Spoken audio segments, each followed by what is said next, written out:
온 회중이 소리를 높여 부르짖으며 백성이 밤새도록 통곡하였더라.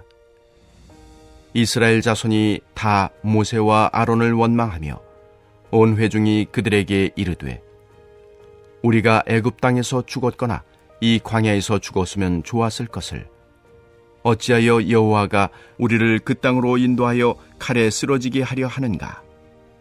우리 처자가 사로잡히리니 애굽으로 돌아가는 것이 낫지 아니하랴.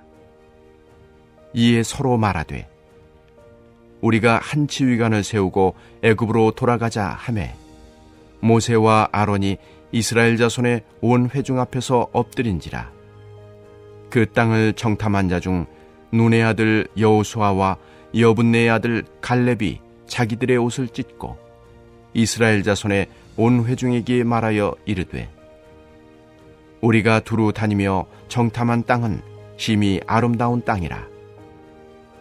여호와께서 우리를 기뻐하시면 우리를 그 땅으로 인도하여 들이시고 그 땅을 우리에게 주시리라. 이는 과연 젖과 꿀이 흐르는 땅이니라.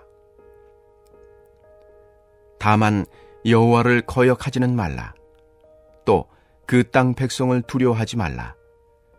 그들은 우리의 먹이라. 그들의 보호자는 그들에게서 떠났고 여호와는 우리와 함께 하시느니라. 그들을 두려워하지 말라 하나 온 회중이 그들을 돌로 치려 하는데 그때에 여호와의 영광이 회막에서 이스라엘 모든 자손에게 나타나시니라.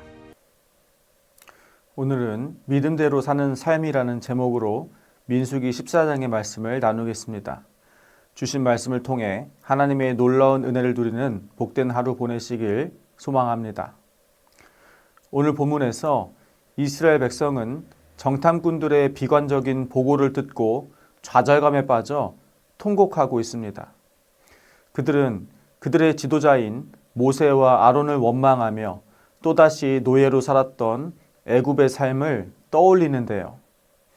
이때 여호수아와 갈렙이 이스라엘 백성을 강한 어조로 설득하지만 백성은 듣지 않고 오히려 폭도로 돌변했다는 것이 오늘 말씀의 줄거리입니다.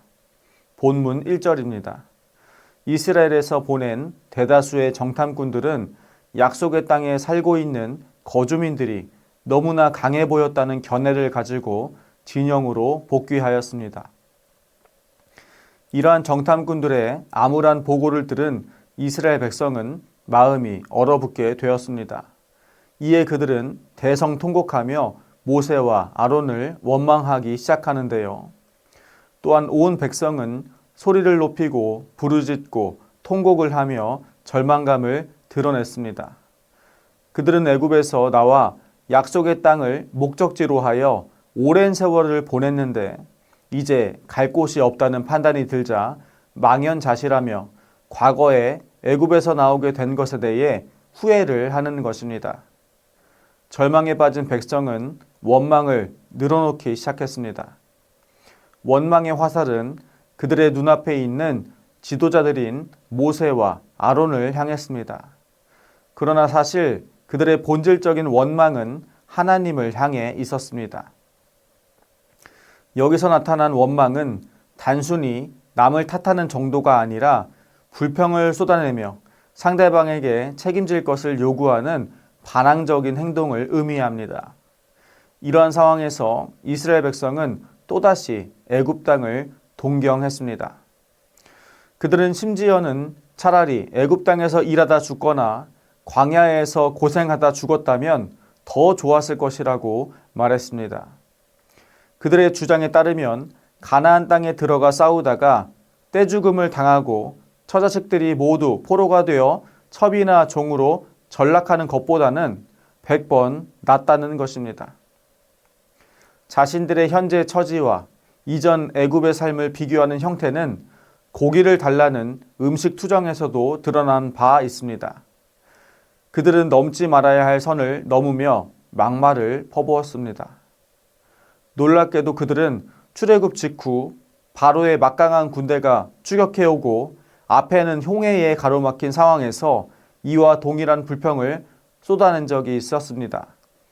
그러나 우리는 그 절체절명의 위기에 하나님이 홍해를 가르쳐서 이스라엘 민족이 걸어서 건너게 하시고 그 바다에 바로의 군대를 몰살시켰다는 사실을 잘 알고 있습니다. 그런데 지금 이스라엘 백성은 차라리라는 표현을 2번이나 사용하면서 여기서 죽는 것이 더 낫다라는 말을 서슴지 않고 내뱉었습니다. 이거는 불신을 넘어 하나님을 모독하는 발언이었습니다. 그들의 반역은 구체적 행동 지침으로 발전되는데요. 본문 4절입니다. 새로운 우두머리를 뽑아 애굽으로 돌아가자. 이는 하나님의 대리 통치자인 모세와 아론을 끌어내리자는 뜻으로 하나님의 권위에 대한 정면 도전을 의미하는 것입니다. 이에 모세와 아론은 즉각 온 회중 앞에서 엎드렸습니다. 그들은 온 백성이 보는 앞에서 두려운 마음으로 하나님께 엎드린 것입니다. 이 행동에는 백성들의 방자한 행동에 대해 하나님께 용서를 구하는 탄원적 의미가 포함된 것으로 볼 수 있습니다. 이어서 본문 6절부터 8절입니다. 여기서 여호수아가 갈렙과 같은 입장이었음이 분명하게 드러납니다. 여호수아는 처음부터 갈렙과 같은 마음을 품고서 상황을 지켜보고 있었을 것입니다. 하지만 상황이 점점 악화되어 급기야 회중이 모세를 끌어내리고 새로운 지도자를 옹립하려는 분위기로 흘러가자 여호수아가 전면에 나선 것입니다. 여호수아와 갈렙은 다른 정탐꾼들의 비관론과 그들의 선동에 동조하며 반역에 동참하는 백성을 보고 자신들의 옷을 찢으며 비통함과 분노를 표현했습니다. 옷을 찢는 행위는 마음이 찢어지는 비참한 감정을 표현하는 행위입니다. 통분한 여호수아와 갈렙은 분위기를 바꾸어 보려고 안간힘을 썼습니다. 그들은 정탐꾼들의 2가지 보고 중 첫 번째 긍정적 보고에 집중해 백성들을 설득했습니다. 그 땅은 심히 아름다운 땅이다. 이는 과연 젖과 꿀이 흐르는 땅이다. 여호수아와 갈렙의 힘찬 웅변은 강력했습니다. 이어서 본문 8절입니다. 여호와께서 우리를 기뻐하시면 우리를 그 땅으로 인도하여 들이시고 그 땅을 우리에게 주시리라. 조건은 여호와께서 우리를 기뻐하시면입니다. 그런데 이 조건은 이미 확증되어 있습니다. 하나님이 이스라엘 백성을 너무나 사랑하시어 보배로운 소유물로 삼아 애굽에서 불러내셨기 때문입니다. 오늘 본문의 마지막 부분인 9절과 10절입니다. 이제 여호수아와 갈렙의 설득이 절정에 도달합니다. 그들은 담대히 소리쳤습니다. 여호와를 거역하지는 말라. 또 그 땅 백성을 두려워하지 말라. 그들은 우리의 먹이라. 다른 정탐꾼들은 가나안의 거인족인 아낙 자손이 네피림이고 자신들은 메뚜기라고 하면서 두려워 떨었습니다. 그러나 이 여호수아와 갈렙은 오히려 가나안 족속을 이스라엘의 먹이로 여기는 것입니다.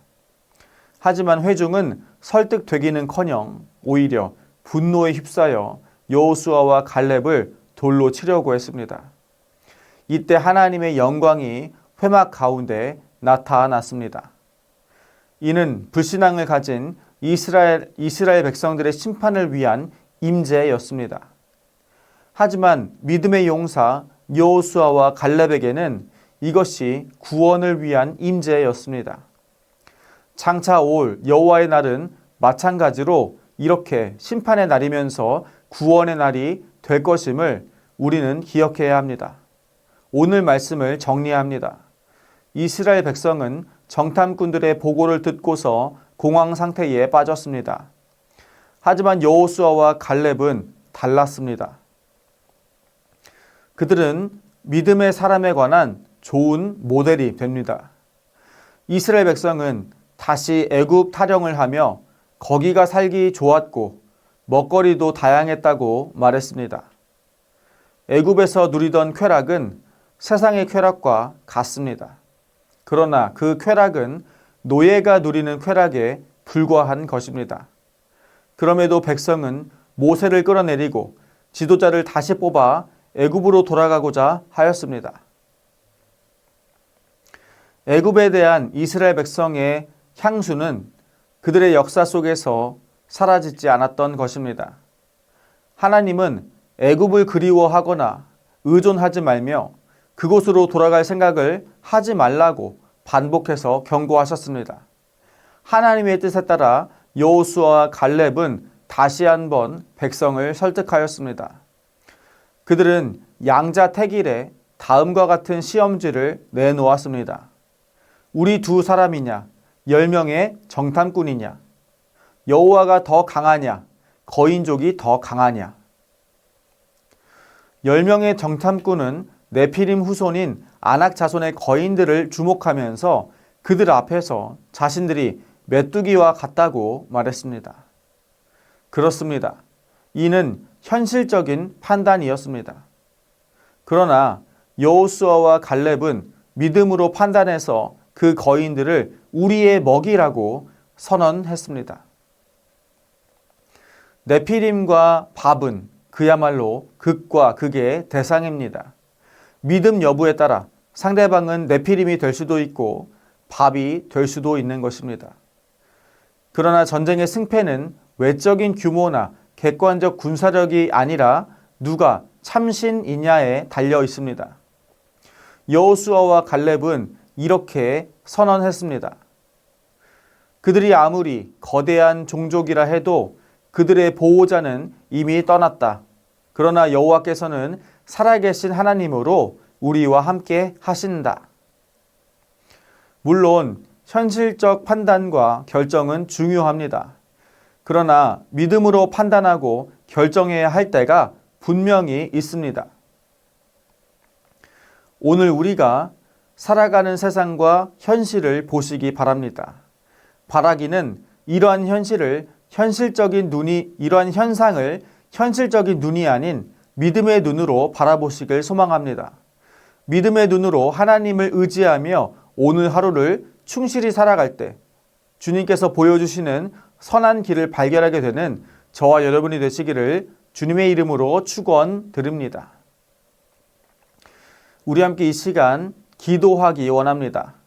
첫째로 인생에서 절망과 두려움에 빠질지라도 하나님이 바라시는 믿음의 길로 담대히 걸어가도록 주님의 도우심을 구하며 기도하시겠습니다. 둘째로 다음 세대를 위한 새성전 건축이 주님의 인도하심을 따라 순적하게 이루어지도록 함께 마음을 모아서 기도하시겠습니다.